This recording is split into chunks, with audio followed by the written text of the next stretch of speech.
so. Once again, Yolo only needs one home run to win it.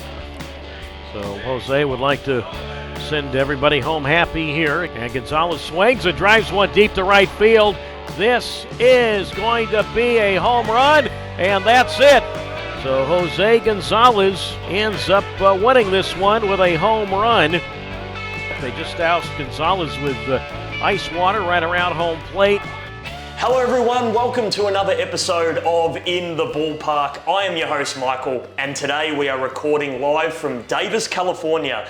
And this is a very exciting episode for us because this is the very first time we have a pro baseballer on the show.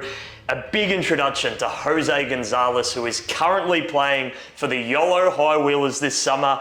And my word, the outfielder and first baseman has had a season to remember. He joins us on the show. Jose, welcome. Welcome. Thank you for having me. I'm excited to be here, ready to get some good conversations started. 100%. First and foremost, how are you? Because for me, being an Australian, it is a very foreign concept to be playing 6 games out of 7 every week, traveling on the road. I mean, you guys have just came back from a 3.5-week road trip around Colorado. How are you feeling? How's the body keeping up? And in general, how's it been? I mean, I think, I guess as far as we'll start in the locker room, things are great right now. I got boys are feeling great. Like you said, that 3-week road trip, I think, it was really just 3 weeks of bonding, and so the team got closer together, and I think we understand each other as baseball players now, and now we can help each other a little bit more in different ways, and I think we're starting to see that on the field too. But I mean, as far as off the field and Davis and traveling and baseball, it's honestly awesome. I love it. This is my job, and this is what I want to do, and so I'm putting everything that needs to be done and enjoying it at the same time, making connections along the way. There's lots of great baseball players on the field and playing against them too, and so connections and moments on the field is just, you can't ask for anything else. So I'm loving it. I'm enjoying it. That's a fantastic answer. And for you, coming all the way from Spring, Texas, here you are in Davis, California. I mean, how does this place compare to Texas, particularly around summertime, particularly with being kind of an agricultural region here in Northern California? Yeah. How's it actually been, I guess, living and working in such a community? And what are some of the things that have stood out to you that you've really embraced and appreciated? So, I mean, today outside it's beautiful, right? But this is kind of what I was expecting the entire summer. The entire summer we were here, but around July and June, it was hot. Yeah. It was hot, dry heat too. So I think in Houston, you go outside, you're definitely gonna start sweating, no matter what time of the year it is. But here, it gets pretty hot here, and I wasn't unprepared for that because obviously it's summer. But I was expecting and hoping for a little bit more 75 and sunny. So, but I mean, we're getting our fair share of it. So I mean, California's spoiling us, so it's got everything, kind of like every other place, so I'm enjoying it. I love it. For sure. And I mean, even for the league, the Pioneer Baseball League that you're in at the moment, the Yolo High Wheelers play a lot of teams from Colorado, a team from Idaho, and then a team from the Bay Area, Oakland. So, I mean, the variation of conditions that you and the team are putting yourselves in spots to have to acclimatise on the fly and be able to adapt to those conditions. How's that aspect kind of been for you as a team member, as a teammate, as someone, as an individual who needs to prepare and get their head into the game in a quick, smart attitude? How's the kind of conditions been for you? Have you been able to adapt quick? That one's been an adjustment for sure. That's not something I'm used to. I played in the draft league last year, but it was a lot less travel and for a lot less amount of time. So just I mean, honestly, it's super nice that us as a team get to fly. So that's super convenient. We're not on a bus for a super long time. We're not in a bad position for our bodies for an extended period. But kind of it's like that travel day on the off day is kind of like almost, you still have to be prepared because the next day you still have to go play. And I know it's a long travel day. You're kind of, airports get restless, right? But I mean, it's nice to you kind of just continue on your focus from the last week to the next week, and let that flow over nicely and then continue the ride. Straight into it. Fantastic. I love that. I mean, let's strip it all back for a moment because baseball is, America's pastime and it's huge during the summer. It's on every single night. Lots of games happening, lots of different pro leagues, lots of different little leagues as well. I mean, it feels like a sport that really encapsulates the country and everyone is watching it this time of the year. For you, growing up in Texas, I mean, where did the love of the game, I suppose, come into your psyche, and were you playing it from a very young age? What's the story of Jose Gonzalez with baseball? I guess it was kind of a trifecta of things. So my dad actually didn't play in high school and didn't play in college or anything, but he finished school and he fell in love after it. He started playing in a men's league with his cousins and brothers, and then he would bring me to the men's league game. I was super young, and then he became my first coach on T-ball. And that first T-ball team with two of my cousins, maybe more, and my sister, we won the championship. So it was actually awesome. And I was actually playing up 2 years because my sister and my cousins are a little older, and I was young. I was talented at the young age, so I could hang. But I mean, and then also you see me wearing this old school Astros little sweater. I ride that. I mean, I remember going to those Astros games when we had the Killer Bees, like back in the 2000s, and like that was awesome. And we $8, get a ticket, go walk around the stadium. I mean, like, and then that, I think I cherished that. And I mean, I fell in love with the game. I started when I was playing it. It was just so fun to me. Everything I wanted, just you see the ball, hit the ball, and it came simple to me. So I loved it. How good is that? How good is that? And obviously, when you were watching the Astros, because Spring, Texas is about half an hour away from Houston, so watching those games, they were kind of in a bit of a struggling ebb at the time. So of course, $8 tickets, very good value. Exactly. Obviously, since then they've gotten a little bit better. Won a World Series. So it must have been nice, obviously, being in a baseball town. And for you, like, we've heard from Billy before about the big league gum and just kind of the smell of that brings all these kind of emotions about the game. For you, is there a certain thing when you enter a ballpark, you're standing out there, whether it's listening to the national anthem or throwing the ball to start with, or even doing a little bit of batting practice? What are some of the themes, I guess, and some of those memories that whenever you're on the field, you just think back to your childhood, back to those roots of the game? What are some feelings that come up when you? For me personally, it's just every time you look at the field, it just brings you back to like the first field you played on. It's just like you walk to the field. I mean, you know what's gonna happen. It's the best show on dirt. It's the best show on dirt. You're gonna go hard. You're gonna play against a good competition. Baseball's a game of failure, right? Or it's a game of opportunity, however you look at it.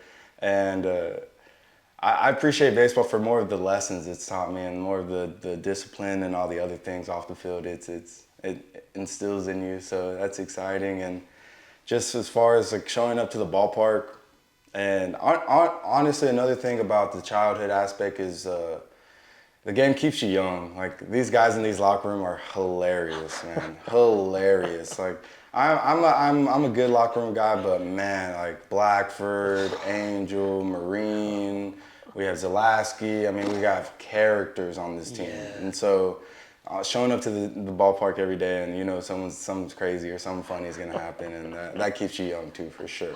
Absolutely. I love that. And it's a unique one because you look at the roster and there's over 30 guys on there. And, it's obviously there's changes that happens, there's trades that happens. We've had a few of those this year, but it's a part of that evolution of the locker room, isn't it? There's always new people coming in from all over the country. I mean, you must have a couple of guys from Texas in there, a couple of guys that you've played, the major league, a draft league with, and it must be, you must see a lot of similarities, a lot of differences. There must be people from other countries as well in there. I mean, what's that kind of been like, the educational tool from players just being all around the country and the sorts of things that they bring?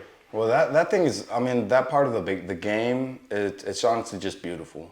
To touch on that a little bit, I got a chance to play in Mexico. And last winter, I got a chance to play for the Mexico City Diablos. And so I mean, for myself, my dad's from Mexico. My mom was born in Texas, but she's been in Mexico many times. Her family's from Mexico.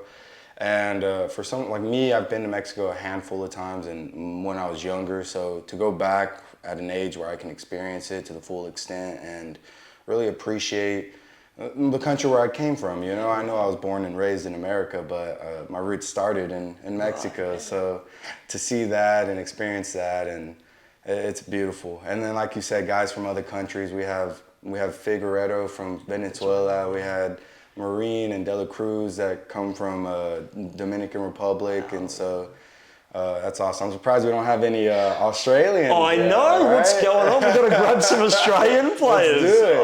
Oh, come on. You have to put up with one media Aussie. You know? That's honestly, I feel like that's more than enough, right? But that's incredible. And the Diablos, right? So. Did they have that YouTuber / previous MLB pitcher Trevor Bauer? Was he there when you were there? He wasn't there. No, he wasn't there. Right? He signed after. I was in the Winter League, and he signed shortly after. Right. And so that would have been awesome if I could have seen him. That would have been so cool. But I'm hoping to go back again. Maybe I'll get another chance. I'm playing pretty well, so hopefully that gets me in the door, and then the rest is up to me. And there's some good footage there of you hitting a home run, center field, looked fantastic, and thank you. It just seems like just a really frenetic kind of crowd that they have there. Like what are the kind of ballparks like? And I mean, the culture of baseball down there is just completely different. Right. Completely different. I mean, I know here in this league we've had a couple mishaps where the music plays a little longer, right? And then umpires kind of waving it off, right? And in Mexico, I mean, people are like, that's purposely happening because people are in the stands dancing. I mean, they're chugging beers and like the players, the music's going, the players are still playing, like, and it's just it's exciting and it's just like crazy. They go crazy for baseball down there, and I love it. I love playing in front of it. I loved being there, and it was awesome to experience for sure. That's amazing, because I guess one thing with the Pioneer Baseball League, and particularly the Yolo High Wheelers, is the fans are just so close to the play, to the players. There's so much interaction between the players and the fans. Always good interactions, always signatures and words of advice potentially. Right. But it seems like in Mexico as well, they're even more closer. I mean, how's that as a player to manage? In Mexico, it's awesome. The fans will let you hear it too. Oh wow, yeah. It's awesome, but I mean, it's all good fun too. They know they're watching great baseball on the field, and they're appreciating it just as much as we're appreciating playing the game. Right on. And so it makes it real fun to play. It makes it real easy to play when you have people appreciating just watching you play. So that's nice. Fantastic. And from a perspective of where the kind of competitive level or the pro level is for that Mexican league, is that the highest league to play in Mexico, other than obviously representing the country? I think, so I played in it's LIM, Liga Invernal, so basically just the Winter League, and they're Mexican, it's called the Liga Mexicana, so LMB, and that would be equivalent to, that's their highest level to play in, and they equivalent to AAA and AA all the time, so it's really good baseball. And then they've had some rule changes actually, so in the past, you could only have 5 international spots on the roster in Mexico, and now they flip-flopped it to where you could have 20 international spots. And so it's just going to bring the baseball up in Mexico, and I'm excited for it. Hopefully I get the chance to maybe make my name for myself here, there, anywhere. Honestly. 100%, and hopefully you can give the nudge to some of our local players here in Davis and tell them to come along for a bit of a ride. It sounds like a fun time. And obviously high quality baseball, which we love as well. I mean, that's fantastic. And I'm curious, the number 23 for you, it's obviously on your Instagram handle. It's a number that you've worn throughout your baseball career.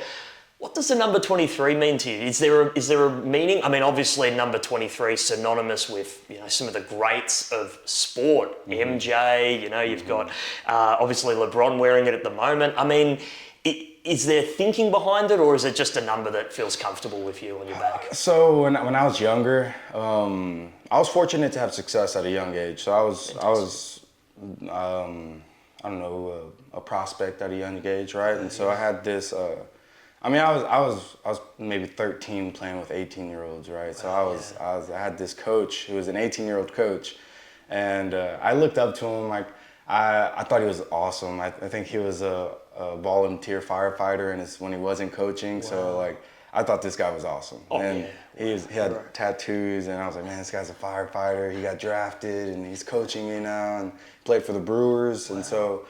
His name's Ryan Crew. Shout out. I thought he was so cool, and it was going into my freshman year of high school, and I was like, Coach, I don't know what number to be. Like I don't have a care for a number. I don't want to be 15. 15 is the day my birthday. I was born on the 15th, and I was like, 15 is just that's just kind of a number. And he was like, well, I was 23, and I was like, oh, okay. And he was like, you have Jordan, you have LeBron. Right, big names. I was like, okay. And he was just like, just wear 23 and then be great. And I was like, live up to it. You know what? I'm gonna stick to it. I'm gonna wear 23. I'm gonna try to live up to the greatness, and I've enjoyed it so far. And educate me for a moment, in baseball, 23, there's some greats that have worn that number. Yeah. Adrian Gonzalez, actually, who a lot of people comp me to, which I would love, obviously. I would love to be Adrian Gonzalez.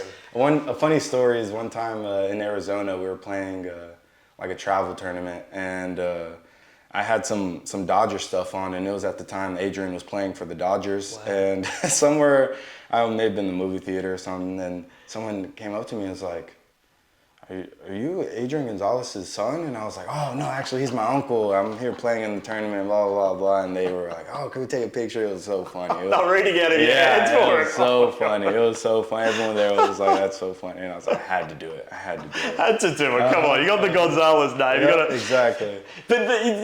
So Gonzalez, is that a pretty common name in Mexico? Is it like a Smith to Anglo-Saxons? I don't know. It's pretty common. Pretty common. Just among the Latin world, honestly. Right on, yeah. So, I don't know percentages or anything. Oh yeah, no. Don't expect you to throw a 61% at me or something. Sure, it's very common. But you're living up to the name, and I think that's really important. And it's good to hear that the number does have an origin, because for people, that are quite superstitious, they have a certain number, and whether it's odd, even, 13 can go one or two ways as well. So it's good to see that you've embraced the number, you're owning the number, and you're living up to what one of your childhood heroes said. So that's pretty awesome. Now, moving on from sort of that childhood era into your college era, you went to Texas State, which is a big university, the Bobcats. Yeah. It's a pretty cool brand. Obviously, media person, I love the brand. I love the kit as well, kind of like that indigo color or maroon. And what was that like? Obviously, that's in San Marcos, so that's about a couple of hours away from where you grew up. What was it like going to college? Did they approach you? Was it one of those things where it was a good marriaging at the time with what you wanted to do in college, and obviously playing pro there? What was that kind of career like for you? So I'll just take you through my whole journey, I guess. Sure. So out of high school, I went to Texas Tech for a semester only, and just wasn't a good fit there, and probably wasn't going to play the field as much as I'd like. And so I decided to go to JUCO, Navarro JUCO, for the remainder of that year. And I finished my 2019 spring season at Navarro. And we actually went to the JUCO World Series, and that's where Grand Junction, that's their home field. And Holy moly! Wow, I went back and hit a homer there. Yes, you did. That was awesome. That was awesome. Man. I was so glad I got me one there. Oh, yeah. Huge. So where was it? Sorry. Yeah, I mean, hey, easy to get distracted by that, honestly. Navarro JUCO World Series. And so after that, I had a good year at Navarro, good year, not great, not bad. I think 13 homers, 312, 315, so good year. Yeah. Was going back for my second year at Navarro, and I had a great World Series, and so thankfully there was so many scouts at that World Series, college and professional. Wow. And was fortunate. I was in a great spot. Had teams, lots of teams from Texas, and then teams outside of Texas too. And none of the ones I really wanted, right? And so my thought process going from Texas Tech, so I don't have a dream school. I don't know if my little brother, I have a little brother, he might have a dream school. I didn't. And so I was just wherever I was going to get treated the best, wherever I was wanted the most. And Tech, I wasn't wanted, right? And I felt that it was mutual. And so going from being at Navarro and going to another D1, I wanted to make sure I was going to be at a place where, not safe and comfortable, but where there was a need for me. And I was going to be a piece of the puzzle to be successful. Exactly, a stepping stone. Exactly. And so I was in cahoots with a few other teams, and finally Texas State called. And they actually weren't as interested as I was in them at first. And so, like I said, I still didn't have a dream school, but like I really liked Texas State. So business is business, sorry, have to go separate ways, and these schools are offering a little more. I'm gonna take a look at these schools. And so I think I told them that, and a couple weeks passed, and then they called me right back. They're like, all right, that's it, we're up in it, we want you. And I was like, yes, thank you. Like I wanted to go there, honestly. Like I really wanted to go there. And so we got that settled before COVID hit.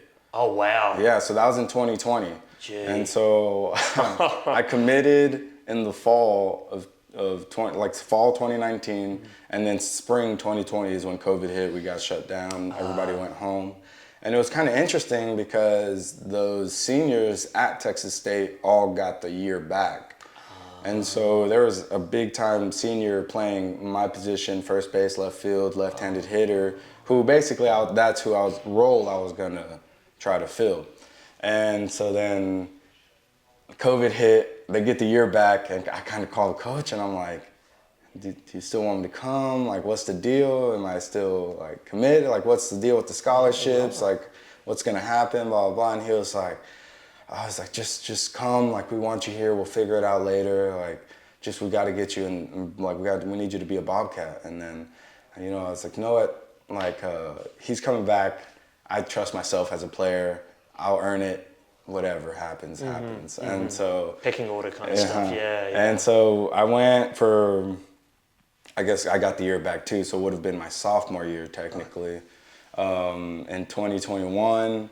And after that, I just loved it there. Loved it. Fantastic. Absolutely. Love San Marcos, love the surrounding area, New Braunfels, Kyle, Buda, all that. Austin's 30 minutes north. San Antonio's 45 minutes south. Houston's 2.5 away, so my family came and saw me all the time. Loved it. And fortunately, we were really good. We were really good in 22, so we had so many guys: Levi Wells, Dalton Sheffield, Tristan Stivers, Zeke Wood. All those guys are playing professional ball now. So, we had so many good guys. And I was just there. Another year where I had a really, really good year. Not great, not bad, just really, really good. And so I was able to help the team. Fantastic. That year we played Stanford in the regional. Wow. And so big school. That year we beat number 1 Texas. Wow. Huge. In a midweek series. And then that's when we put that was early in the year, we put our names on the map. We got ranked all the way up to 10 in the nation. Wow. And then I think at the time of the regional, we were 17th in the nation, so one spot out of hosting a regional. And then we find out we got to go to number 2 ranked Stanford's regional. So yeah, we were kind of like tough. Yeah, this is big time. What a challenge. All right, but we had this at Texas State. We're Texas State. So we're gonna beat Texas. We're gonna be big. Right. We're gonna be bad. We're gonna be, we're gonna be gritty. So play the villain. That's our brand, Yeah, you know. right. So we brought that brand to Stanford. Wow. We beat UC Santa Barbara. And then we beat Stanford game 1. Huge. And then we even beat Stanford game 2. And then we had a heater of a series. They beat us game 3. They beat us game 3. Yep. And then we had game 4. Or no, wait. Let me think. We beat Santa Barbara. We beat Stanford. Then we lose to Stanford, and then we play them on the final. So this is a winner take all. Wow. Third game of the 3-game set. Yeah. Wow. And so a couple of our pitchers were hurt. It's an awesome story. Awesome game. If you haven't watched it, I think you should just look it up because it's an awesome game.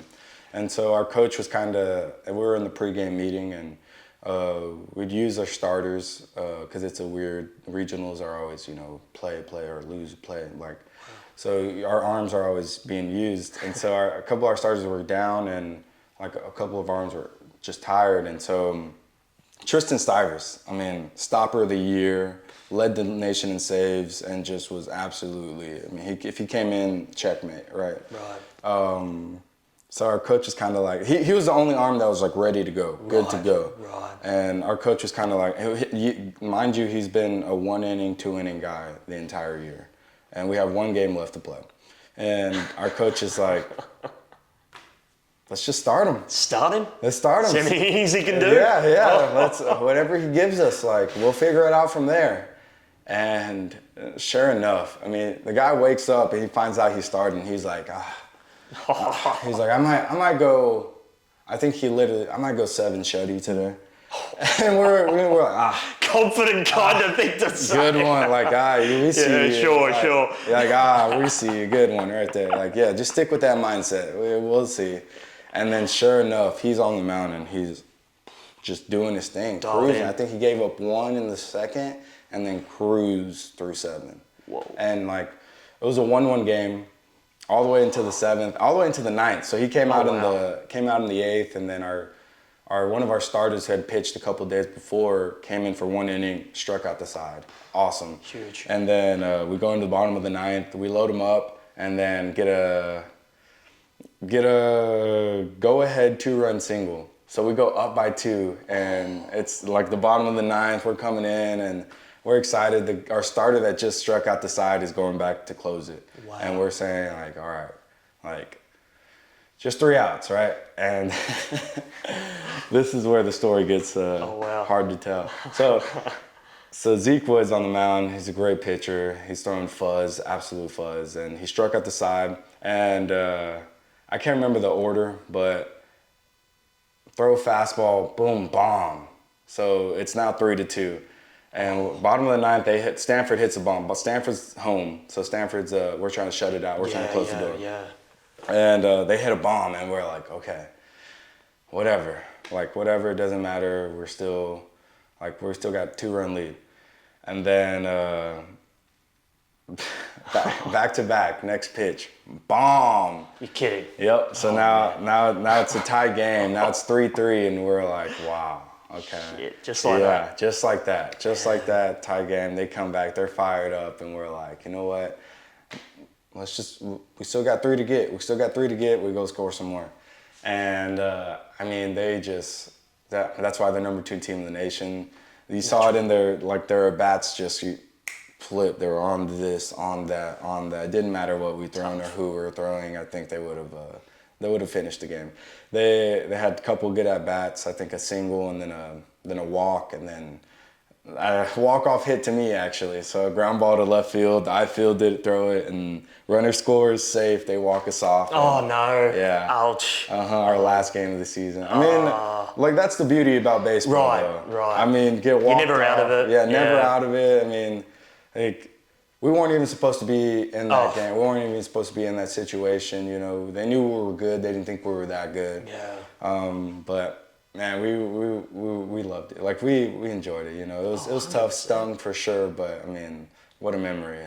100%. What a game. It was awesome. And in Australian sport, a lot of our coaches say, you set yourself up for heartbreak. You want to be putting yourself in a position where you can either win it all or you can lose it all, but to actually put yourself in that pressure cooker situation That's beautiful. Is an honour and a privilege because it could go either way. And, of course in sport, you're going to be thinking back through certain plays throughout the game, I should have done that thing in the third and how did that cost us later in the game? But ultimately, you're right in the frame to win it, and that's where you want to be, So that's beautiful. Set yourself up for heartbreak. That's exactly. Awesome. Okay. I think that's a good saying. You can write that down later if you want. I'm gonna have to use it. I'll credit you. Don't Shout out to Ross Lyon who said that. Whatever. St Kilda coach previously. Incredible. Wow. So you finish your time at Texas State. And then you go to the MLB Draft League for the Williamsport Crosscutters. Now, this is in Pennsylvania, so East Coast this time round. And, you know, you've got a couple of yellow high wheeler players in there. You've got Langrell, Skinner, Gamlin, Minzy, I believe. Couple of the guys now, MLB Draft picks, 133 of them have been picked up in this league. 70 undrafted free signed agents go on to play majors. So this is a really fascinating crossroad to potentially get into the majors. Tell us about post-state, how you get into this league, and then what happens there.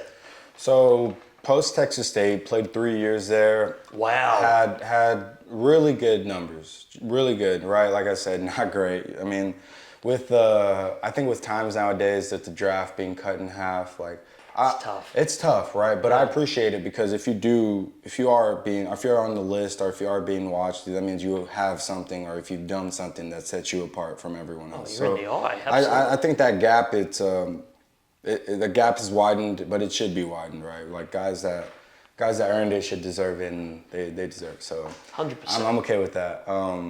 But finished 3 years, really good years. Was in cahoots with some teams, had some chats with some teams. Incredible. And could have happened, could have not. Like was on that boat, right? Wow, like, exciting. Hey, stay by your phone. Wow. Like, got some calls during the draft even, and was like, hey, it's gonna happen like this. And this is Wow. So we finished in May in 2023. That's when I graduated. And so then finished in May, and kind of a really close personal friend of mine was like, hey, I have a place in Florida. I thought I was going to get drafted. A lot of other people thought I was going to get drafted. So they were kind of like, why don't you come down to Florida? And I also had some workouts for some teams before the draft too. So Exciting. Yeah. but he was kind of like, why don't you just come watch some games and see the competition that you could be playing in a couple weeks. So like just get familiar with it. So I went to Florida and I watched some rookie ball games, some low A games, and that was awesome. So so that was really cool. Got to see some of the competition that's there. Right on. And so that was really fun. But after that, I was still making sure I touched bases, right? If the draft 100%. wasn't going to happen, I wanted to make sure I was going to have a place to play. And so I reached out to some of my coaches, and they knew the president of the MLB Draft League, which at the time, I'm not sure who it is now, but at the time it was Sean Campbell. And they reached out to Sean Campbell and sent him my resume. And he was like, oh, absolutely, he can get on a team, he can come play. And so we got that set up before the draft, about 2 weeks before the draft. And so it's like literally, so I get my stuff packed up and I go to Pennsylvania. I find out I'm playing for the Crosscutters, and I'm excited. And this is why it's kind of interesting. So while I'm trying to prepare to play for the draft league, I'm also getting calls from MLB teams saying, hey, you could get picked up, like be ready, and this and that and this and that. And so it's kind of like I have 1 foot out the door and 1 foot like I got to play, but I might be suiting up for a major team. I might, like my dream. Your dream. My dream, yeah, might come true. And so I'm thinking that and this and, and then it didn't play out. And I think I let that affect my play just a little bit too long. And then I turned it around, played well in the draft league. But as far as the first step, I think the draft league was amazing. Because, I mean, organized, efficient, and just like very professional. I mean, for me coming out of college and going into the Crosscutters organization, I mean that's a established and very professional organization. They host the Little League World Series game, and so that's awesome. Incredible. Like so the field I was playing on, big leaguers literally play on every year. So that's why it's like, I mean, this is awesome. And then Trenton, Scrappers, and then State College, and one more, Frederick Crees. So that's 16 league. Wow. And it's a really well-run league and really good baseball. So in the first half, it's actually a collegiate summer league. Okay. So college players go and play in it. And in the second half, so I think that's maybe like May and June, and then July and August, a little bit into September, not really. It's an independent league. Right, I So see. yeah, so then that's why I kind of like, it's almost in a sense kind of like this league. The draft league is tailored to guys that have just finished college and that want to get looked at, play against good competition. I mean, it's an MLB partner league, just like this one is. So there's going to be eyes there. You're going to have an opportunity to turn some heads, right? And so I really enjoyed playing there. It was awesome. I mean, the fan base is awesome. So that's why every team in that league was an established, really well-run professional team. And that's professional baseball right there. So. And that's what you wanted. That's what you wanted. And obviously having the pro experience, having all of these, guys who probably coaches that were in the majors that can kind of bestow that wisdom upon you about how to be prepared and some of the things to work on, and then obviously players around you that are having the same ambitions, striving for the same goals. I mean, that obviously makes you a better player as well, I would imagine. Absolutely. And that league as well, I mean, is that kind of all East Coast based, the teams, or do you travel around the country? Or, it's East Coast. But I mean, we do travel quite a bit. There's Maryland, Ohio, Pennsylvania, and New Jersey. Wow. So those 4 states right there. Wow. And it was fun. It was great. I mean, I haven't spent too much time in that part of the country either. Fair. So that's why that's the beautiful thing about baseball as well. It's just like plane tickets all over the country that I haven't paid for. Right. So that's so cool. So maybe I've paid for it this way. I mean, you pay your way that way. Maybe exactly. I've paid for it this for way, sure. but I mean, I'd take that. I'd take that all the time. I take it every time. I mean, what an adventure too. I mean, regardless of where it all ends up, just to have the experiences where you're seeing different cities, meeting different fan bases, seeing the different quality of grounds and different coaching units. And I mean, it must just be fascinating to be a sponge and just absorbing all that kind of knowledge and experiences and just seeing the great country, Absolutely. Great big country. Right, I mean, big country. You don't realize it until you get a chance to play here for a little while and then play there for a little while. And like you said, Idaho and Utah, I've never been in those places either until this year. So that's exciting. And Still new experiences, I mean, Jose, let's talk about this year because, I would imagine very soon after your season in the MLB Draft League, you get a call from the manager of the High Wheelers. Tell us a little bit about those conversations with manager Billy Horton and sort of what the expectations were from him and sort of what your mindset was about coming and playing in the Pioneer Baseball League and just, I guess, all the steps that led to where you are now. So it was off season was a journey. Right. My first one, right? Yeah. And honestly, thankfully, mine was only 4 months opposed to other people that didn't play winter ball. Theirs would have been 7 months, right? And, wow, long time. I mean, 7 months of off season, I don't know if I could do that, right? I mean, I'll just be itching to get back on the field, right? Big time. And so, but as far as your question, so after the draft league that ended in October, I go to Mexico and play around 30 games there and played okay. Not good this time, but okay. Showed power, doubles and homers, just not as hitterish as I'd like to be and maybe they'd like to be too. I did well enough to catch some interest from some teams. Sure. So that's where I'm leading up to. So played there, played my winter season, go home, and I think in around January I get a call from what I soon to find out is Billy Horton. Right on. And it was actually kind of interesting because he's like, hey, I'm calling you about this first year expansion team in the Pioneer League, right? And so already off like just that introduction is kind of like, huh. This is intriguing. This is interesting, right? This is interesting. Okay, first year expansion team in the Pioneer League. And so he told me he was interested. He told me that he'd talked to Sean Campbell of the Draft League. And I was like, awesome. So I messaged Sean Campbell after that, like, hey, thank you for the recommendation. I really appreciate it. I love playing in the Draft League, and I'll always recommend the Draft League to players. And I have, and there have been some guys from Texas State to go to the Draft League, so that's awesome.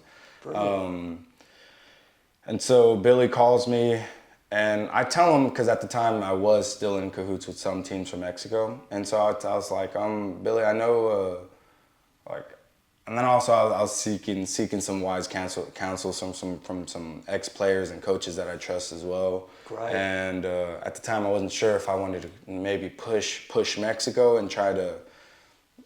I feel like that's more of a fast route. I feel like just because of the baseball and the level. For sure. It's just a little equivalent. higher to affiliated baseball. Exactly, yeah. But I just wasn't quite, no team was really interested, Yeah. right? And so I still hold the, go where you're wanted type of mentality, exactly. And so Billy, he called again next week and was like, hey, any update or anything? And I was like, you know what, I'm ready to commit. If first year expansion team, I know I'll at least get a chance to earn my position. 100%. And so, and it was like independent ball in America. I haven't been in this region in the country very much. I have heard that like the Pioneer League was a hitters league, and so okay. I'm not gonna lie, I was excited to come into that. Absolutely. I was excited to come into that. And what exactly does that mean? Does that mean like smaller venues which allows you to really hit through and get reward for your hits, or is it just more like that's the mentality? A lot of teams want to go out and put up big scores. I think it's a little bit of a combination. Combination, yeah. But I think it's initiated by the small dimensions, and Gotcha. maybe not even small dimensions. I think the Vibes Stadium loved it, and it's in Colorado, right? So the elevation, but I mean 350 in the corners, and then I think like 4 something dead center. So that played really true. Ideal, and it was awesome. I don't think that whole week we played there, not a single person hit a homer on both sides. Wow. So, Really had to earn your runs. Yeah, exactly. Yeah, so you have teams are fields like that that play true no matter what, right? And but then you go kind of like, just from my personal experience, like kind of like Ramondi, then you kind of go to Grand Junction, which Grand Junction, it's a normal field, 330 in the corner. Or actually left, it's pretty short. It's pretty short. Right, okay. Yeah, 305. Big wall, but 305. So that's why I think that's what they mean when it's a hitters league. It's like if you could miss, you have more room for error in this league because maybe the elevation or maybe the dimensions or some of that. But as far as the talent and the pitching, I think it's right there with at least the leagues I've played in. You know, I haven't played in too many leagues, but but I mean, players in this league are getting picked up, and pitchers too. Exactly. That's obviously and that's great. it. That's what you like to see is if pitchers are getting picked up in this league, then that means they're doing something right. Absolutely. So you come on board the High Wheelers, brand new team. You come here to Davis. I imagine you room with some other players and a couple of people that you already knew previously, previous teammates. They come over as well, including some Texans. I'm glad you brought that up. So I guess we can just continue along the phone calls, right? During the entire time, Bobby Leday and I were training together. Wow. So I don't even know if we've really communicated that we were on the same team yet. Incredible, no. So I'm not sure if I think Bobby was on the team first, and then I kind of was like, hey, I just got off the phone with this guy, Billy Horton, and Bobby was like, for the High Wheelers? And I was like, yes, and he was like, no way, me too. And then we'd been training since January, and so it was like, awesome, this is great. And then, like you said, Gamelin, Minzy, Skinner, and Lingrell. Once I heard Gamer was on board, I was like, oh, he's a good pitcher, so that's one game we have a chance to win. And then Lingrell, once I heard he was on board, I was like, oh, hey, well, that's 7th, 8th, and 9th. Like, we got one inning locked down. So that's another reason for me to get on board. And then I heard Skinner was on board, and I was like, there goes that center field. That center field's basically covered with a tarp. And then I heard Menzies on board, and I was like, there goes that backstop, baby. And I was like, I'm the only person they're missing, so let me get on board, cover that left field and first base up. So I love that mentality. It was awesome. And then kind of touching on that, so many guys from the draft league on this team, on this spring training roster. Kind of around that age group and same kind of ambitions.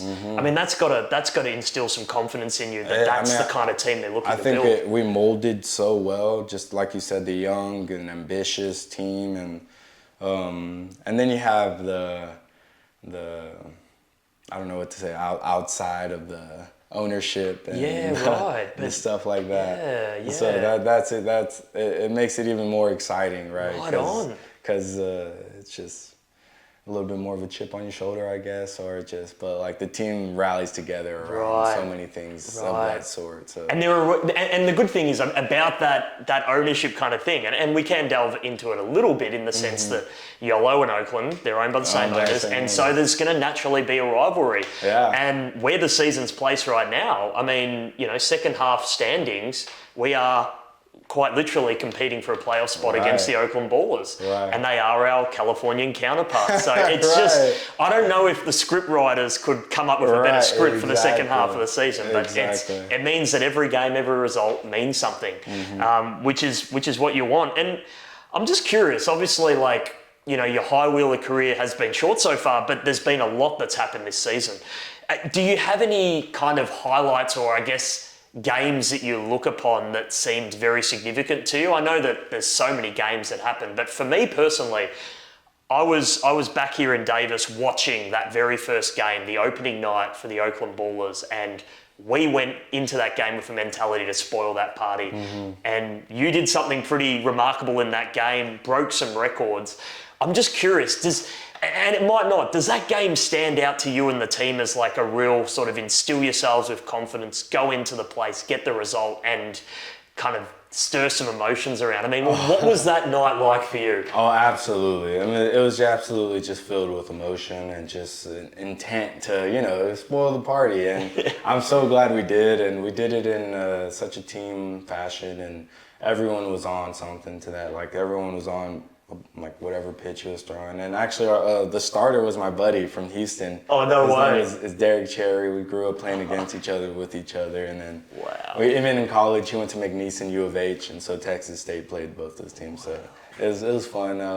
But that night was awesome. And then, like you said, just the script of everything. And then that's the beauty of baseball. Like, again, I don't know how many times I'm saying that, but... And I mean, some of the photos from that night, 2 home runs, massive, got the belt. Tell us quickly about this belt and some of the photos of you spinning the high wheel. I love the belt. I'm glad we have something we have something. That's our thing, the YOLO high wheeler belt. And it's a great big belt and it spins. And I love it because it's just like, after the homers, we put it on, and then we got like some of the pictures I've got with it are super cool, and so I love it. I mean, I swing hard in case I hit it. 100%. And at Raimondi Park, as you touched on before, much smaller ground, you give yourself every chance at letting it sail and smash a few cars on the way through, right? I mean, that game's obviously a special one. I want to quickly touch on as well, because I guess the Pioneer Baseball League, I don't know if it's known by players as a little bit of an experimental league, the fact that you can challenge pitches, the fact that after 9 innings there is a knockout round, which is essentially a home run derby. Yeah. You've been involved in a few of these. You've obviously touched on this before in some other interviews, but that stretch where it was back-to-back knockout rounds and you were the designated hitter that came in and had to be the guy to win those games. Talk us through that. I mean, that was interesting. It was exciting as well.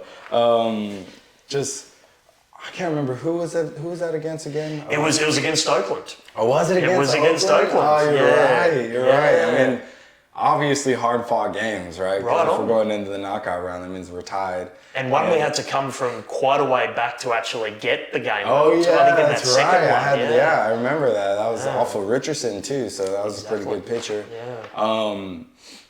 Yeah, I mean, that's just awesome. You try, like you said, set yourself up or put yourself in a position to set yourself up for heartbreak. I'm remember that one, definitely. I love it. But being the guy, it's, and then like the home run derby, it's so interesting because you're excited, you're a little nervous, and then you're focused on what you have to do, right? And it seems simple. Just go. Like the pitcher, your BP coach is throwing you balls to hit over the fence. It seems simple. I mean, you get up there, and then for some reason that plate just feels a mile away from anything else, right? And then even Jerome, I think he touched on it too on the interview. He was like, for himself. I mean, he's a big league pitcher. I'm sure he's been in some pretty big spots. Oh, yeah. And he was like, I mean, you get out there and even the BP coach is like, you feel like you're out there on your own, just trying to hit a spot. trying to help me, right? Exactly. And so to win those, it means a lot. Because in the first half, I think we went 0-4, 0-5. Yeah. So I mean, 4 games to be decided by a home run derby. I mean, that kind of stings a little bit. So I was just glad I was able to do what I was supposed to, but also like just do what I'm able to and help the team win in any way. Because hitting home, especially at Davis, right? Hard. So to talk about the hitter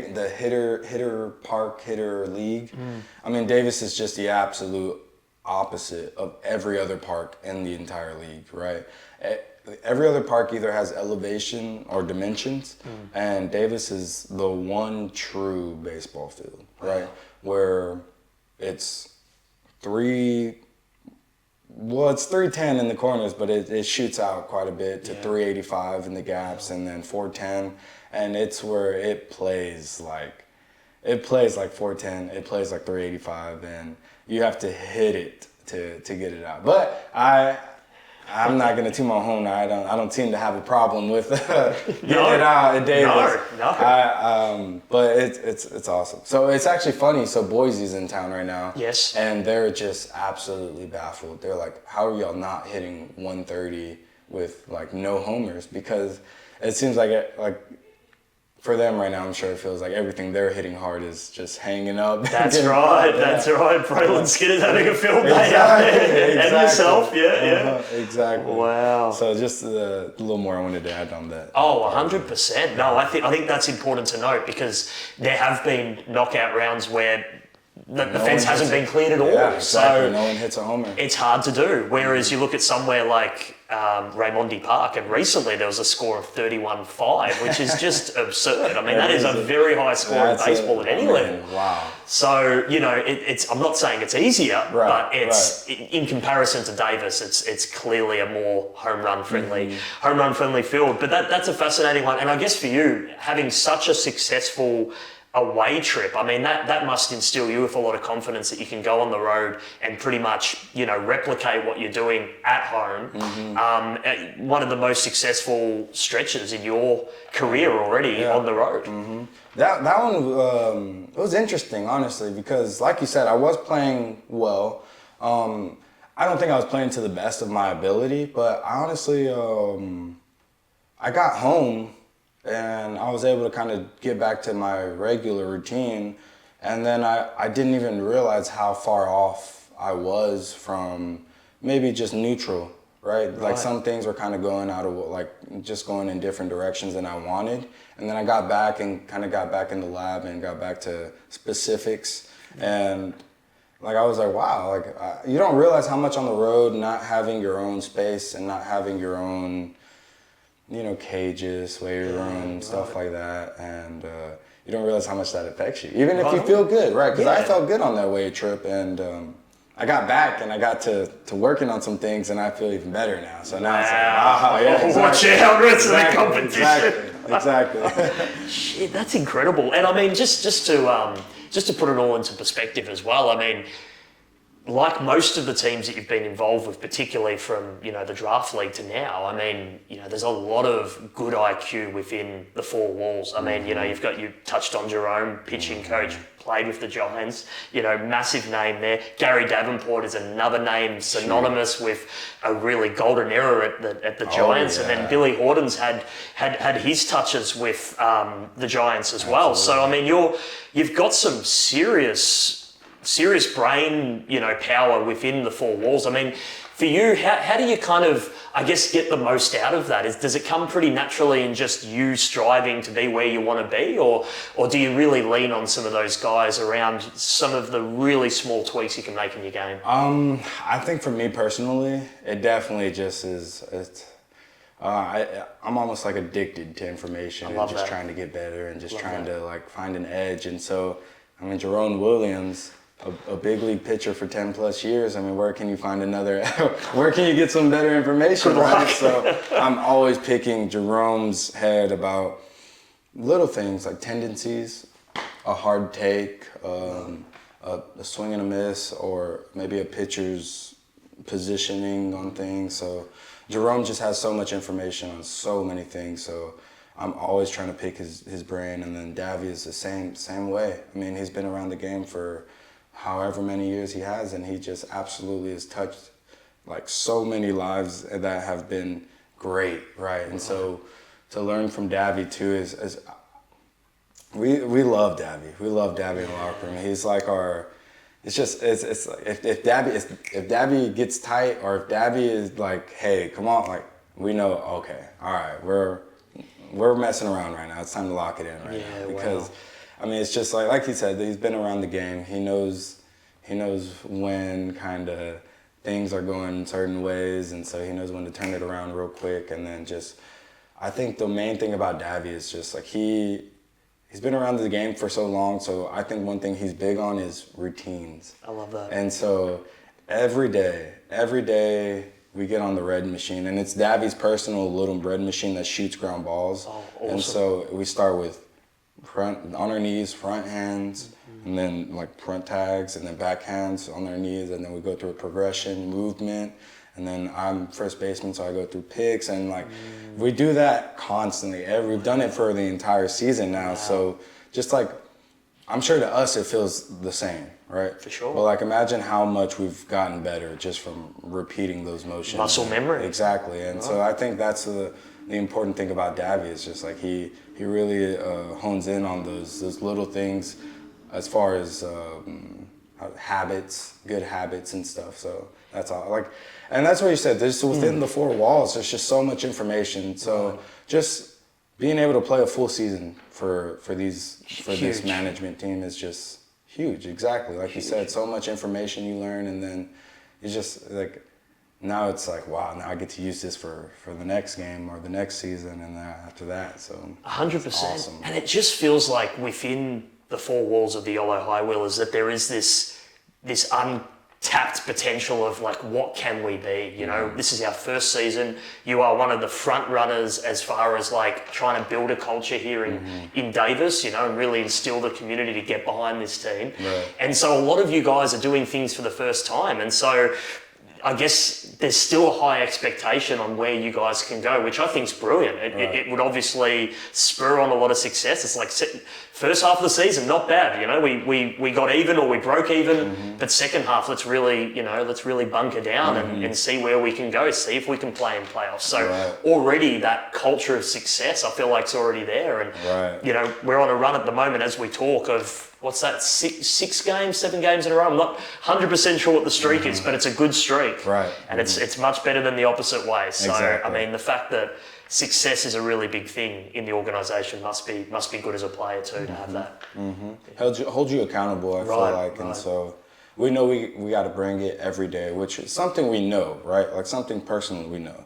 But to show up to the field and to have Billy, Davy, and Jerome know that they're here to work, they're here to help us. They're here to win. Right. We're here to win too. So you can show up to the field and you know what you're supposed to do. It feels easy, feels comfortable, feels like a routine. Exactly, and I think Billy mentioned this when you were introduced to the squad.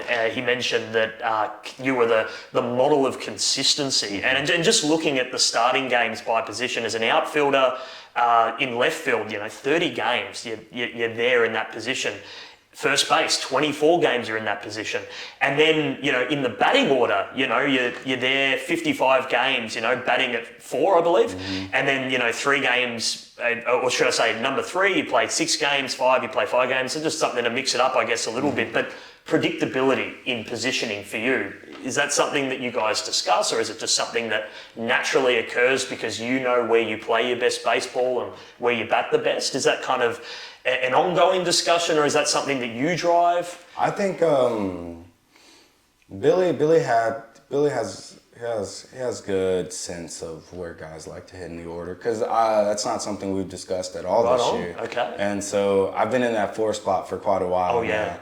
And I think it's a comfortable spot for me, especially with the team we have. We have Skinner, Marine, Bobby, that are all great players. Strong starting lineup. And absolutely can fly on the base path. So I would love to hit behind them. You know, I would love to have a chance to drive them in.